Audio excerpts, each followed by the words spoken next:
Let me ask you, you are a seasoned policymaker and you are used to making decisions in the face of uncertainty. And scientists are very often always pushed, you need more evidence, you need more evidence. How do you know that Irma is climate change based and so forth?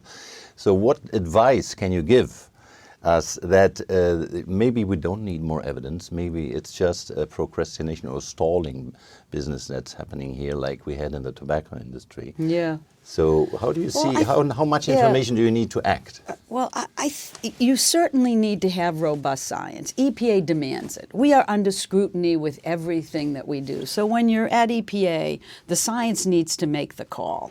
But certainty in science isn't something that naturally goes together, because the way in which science is done, you look for associations. You look for how things, the evidence that shows that one thing is contributing to another. It doesn't demand certainty.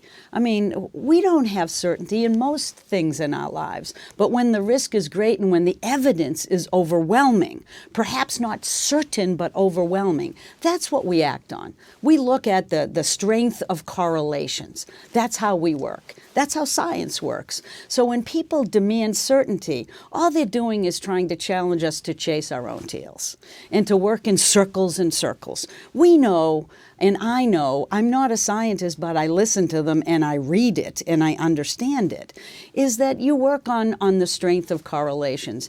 And we know that the evidence on climate is overwhelming. And for EPA, we're held to a very high level of scrutiny on how we make decisions, as we should be, because our policies impact nationally and internationally.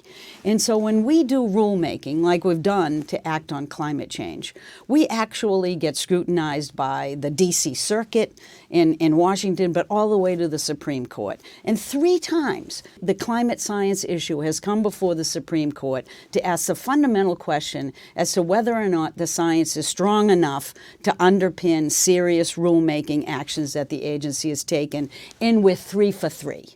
There is no question that the science is comparable to the same work that we do to protect drinking water, to protect the clean air that we try to breathe, right? It is exactly the science you need to move forward. There is no uncertainty that's fundamental here. There is enough certainty to act. It falls within our legal authority to do that at EPA, and that's why we moved forward. So I'm not worried about the certainty, and frankly, most people in the United States aren't. What they're worried about is what they need to do to act, and what we need to do is to tell them how they can act on climate in a way that's meaningful, but still moves them forward in terms of our economy and fundamentally our public health today, so that we can grab those carbon emissions for tomorrow and today. Yeah, I mean, I'm very encouraged as a scientist to hear that it's stalling if you ask always for new layers of information. And before we have this little interview, we talked about, as a physician, we, for example, see a patient with a stroke. Now, do I know that this stroke happened because of high blood pressure, high cholesterol, because of smoking? And now climate change is like another risk factor.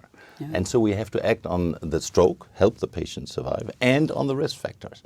And it's the same a little bit in the climate debate. We have to do something about the already happening impacts and then work upstream the causal chain.